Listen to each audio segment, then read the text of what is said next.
So when you come out of school, you know some things and there's a whole lot that you don't know. And there's kind of advantage and disadvantage in building a company at that point in your life.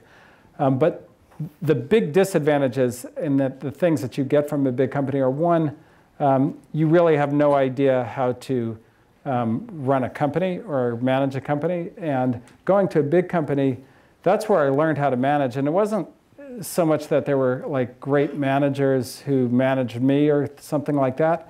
But the way you learn how to run a big organization is to work in a big organization. Because it's the frustrations you have trying to get something done that basically become the basis for the design of the organization when you're on the other side. Because you're like, okay, if I was an engineer and it was taking me, an hour to like check something into the source code tree and then like 12 hours to build it, like that would be a nightmare. So now I'm back, running the company. I know that that's going to be an issue. Or if like it took me a week to get a decision made, like how frustrated would I be? Whereas like you talk to a CEO right out of Stanford who's never been through that, and they've got guys sitting there like not being able to get a decision made, and they're like, what's the problem? And it's like, well, like that's why you've got like all the attrition. Nobody wants to work for you. But it's harder to figure out, like if you've never worked in a company, like why that would be such a big problem to like not be able to work for a week on anything because you're waiting for somebody to make a decision who doesn't think it's important enough to give it the time of day. And so these are the kinds of things that you learn, and there's like a million details around that, which you just can't learn. Like it is not intuitive. I like guarantee you nobody figures out how to do that on their own.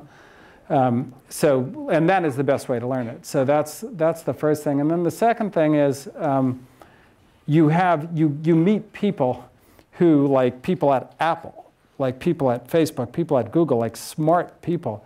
And you kind of build a reputation so that if you go to build a company, like those are people whose skills and who you can draw upon and who you can hire and work with and build something really excellent. And then the third thing is you kind of learn about the world. And the basis of a good company is to basically figure out something about the world that nobody else knows. And then that secret becomes the company. And if you've not been in the world, like, then your basis for the secret is you just have a more limited scope of what you might have learned. Now, there are people who learn stuff in school that is a big enough secret, like Mark Zuckerberg figured out Facebook while he was at Harvard. Like, absolutely. If you have an idea that big, then by all means, go for it. But like, if you don't, and you try and go build a company with zero management skill and no network, that's hard, bro.